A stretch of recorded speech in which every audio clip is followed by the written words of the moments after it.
In the half-light of a modest morning, a house kept two different rhythms, to mailboxes, to pairs of shoes by the door, small, stubborn proofs that life had been split like a photograph cut down the middle. Mia moved through the hallway with the quiet efficiency of someone carrying a weight she didn't yet know how to name. Lucas padded behind her, smaller, stubborn in a way that made him feel older than he was. Voices drifted from the kitchen, words said too quickly, too loudly, then swallowed into polite distance. On a bench in the entry lay a yellow backpack, Tiko, clean, waiting, as if it had known this house longer than anyone did.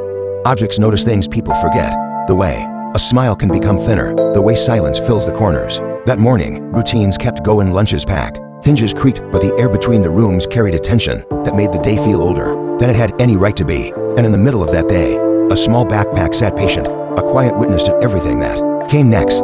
Mia's hand reached for Tiko like reaching for an answer. Lucas's fingers closed on the other strap as if he could hold the pieces of the day between them. For a breath, the morning narrowed to a single strap and the tiny argument winding through it. Their hands spoke in a language grown-ups had forgotten, a tug that said more about fear than ownership. The backpack was suddenly everything, a last ordinary thing to hold, a small guarantee that something familiar still existed. Their faces tightened, a look passed between them, not quite anger, not quite surrender. Tiko hummed softly, and in that hum the children felt the gravity of what they were fighting over, not a bag, but the idea of safety, of holding on to a part of a life that felt wrecked. You could see it in the way their shoulders squared, in the tiny tremor of their fingers. For a moment, time stilled, and the house seemed to lean in to listen. When Mia unzipped Tiko, a small secret unfolded. A brass compass, warm and oddly ancient, slipped from a hidden seam and opened like an invitation. Its face caught the light, and the needle spun and spun, refusing to settle. The word home was engraved near the rim, as if someone had once believed the world could give instructions. Blue light from the compass painted both their faces in a color that felt a little like a question. They watched the needle's frantic dance, recognizing their own restlessness in its motion. A compass is supposed to promise direction. This one only echoed their uncertainty.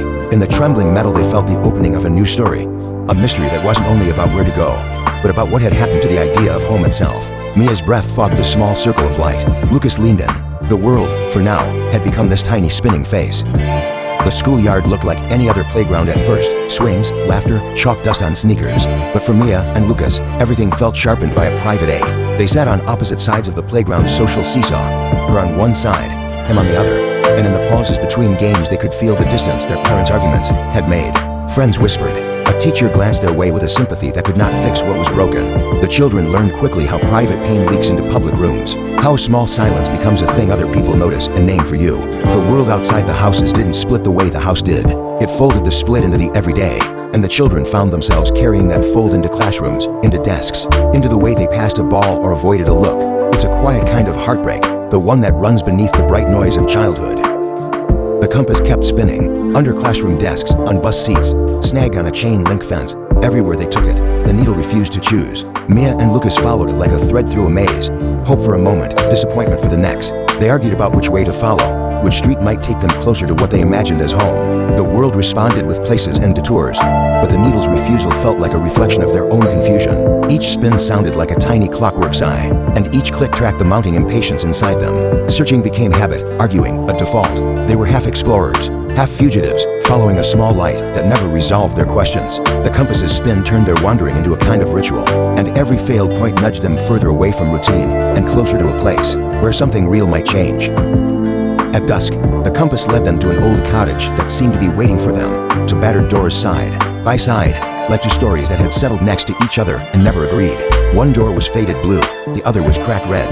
Tiko sat on the threshold in a small pool of light, as if holding its breath. The compass pointed toward the house, then spun away as they stepped closer, hesitant, as if remembering a sorrow it had not wanted to name. The building itself felt like a memory made into architecture. Curtains hung half-closed. Porch steps bowed with age. Wind moved through the trees. The house answered in little creaks and sighs. Here, the children felt their families split given shape, two ways in, two ways out, and a threshold that asked which path they would make their own. The house was not just a place to explore. It was a mirror of the choices and divides that had settled over them. Inside, dust motes moved like slow confessions. The hallway held to photographs on opposite walls, one a sunlit family portrait, the other a faint, half-torn remnant that suggested what had shifted. Mia ran her fingers over scrawled notes someone had left on the plaster. Stay safe, remember home, words that felt both like warnings and wishes.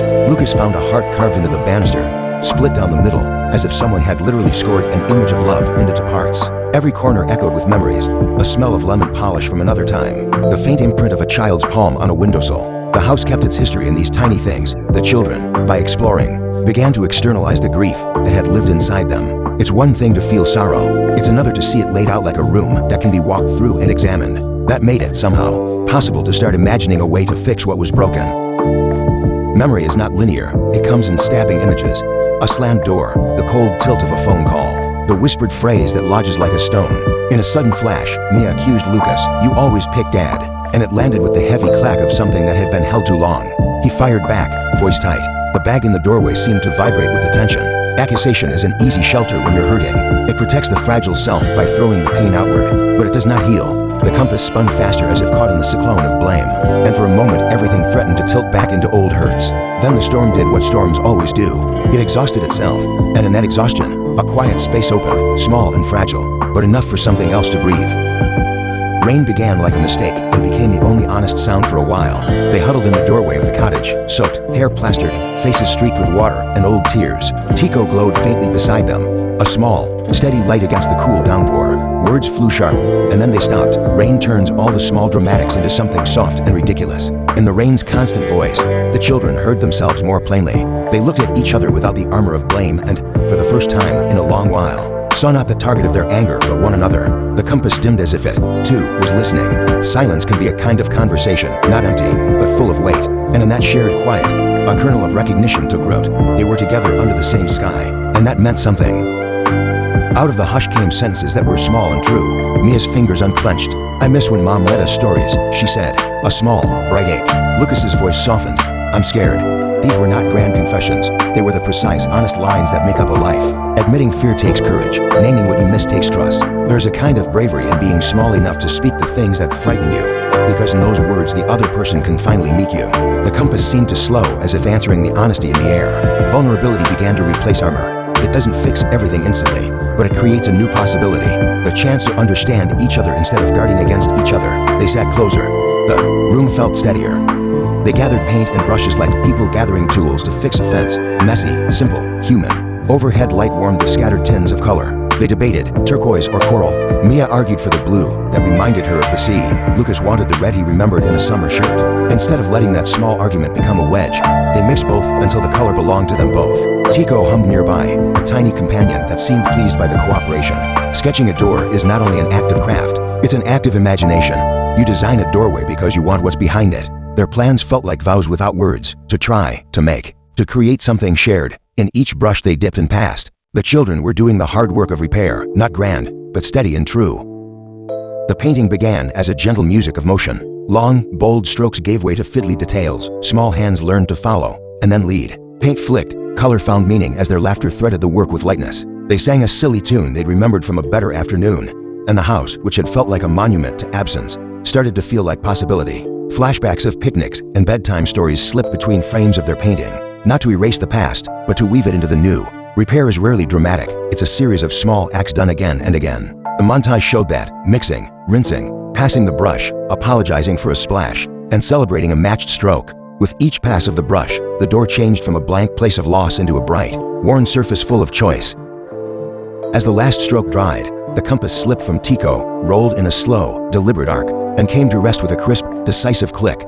North. The needle settled like a held breath released. Light from the newly painted door poured out in a steady beam that made the dust glow like stars. The kids stared, astonishment and relief mingled on their faces. Sometimes magic in stories is a mirror of something ordinary.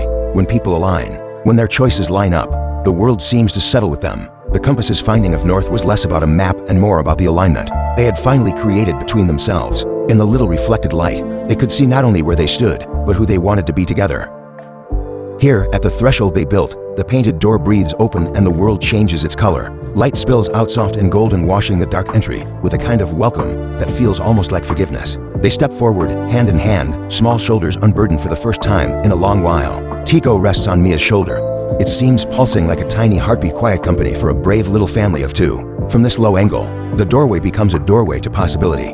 The classroom beyond is not an escape, but an invitation to stay, to belong, to try again. In the softened background, two adult silhouettes watch, softened too. Not fixed into neat endings, but gentled by what they see. This is not a tidy repair of everything that hurt them. It is a brave, honest choosing. We will be each other's home for now. And as they cross the threshold, the light pulls them gently onward, one step, together. They move through the doorway like two small promises, side by side, hands linked, profiles lit by warm gold. Tiko perches on Mia's shoulder, its pocket glowing soft as a lantern, the compass icon catching a tiny reflection steady at last. The camera breathes in on that quiet glow. It is both map and witness, a tiny pulse that has kept them company through storms. Behind the rim light, their parents stand blurred and distant watching, softened, not demanded to fix what only time and truth can mend. This step is not about returning to what was. It is about choosing what will be, choosing each other, choosing to keep trying. The hallway narrows to a single warm ribbon of light, and they walk into it, not as to lost children, but as to people who decided, together, to make a place that matters. The world outside may still be complicated, but for this moment, they have found their direction. In the end, they sat on a schoolyard bench with a book between them, sharing words and the quiet of a late afternoon. Tiko's stitches pulsed like a small, contented heartbeat beside them. The compass lay steady on the bench, brass catching the last light. It had found its point because the children had found theirs. Forgiveness is not forgetting. It is choosing to carry less weight so you can breathe again. Home, they discovered, is not an address but a choice. The person who shows up, who reads your small confessions without flinching, who puts down the brush and laughs when paint jumps the line. The final card reads what the story hopes you will carry with you. Home is who you forgive. And so the music quiets, but the warmth remains, an invitation to try, to listen, and to be brave enough to build something gentle with another person. Follow for more stories that remind us how small acts of care can change a life.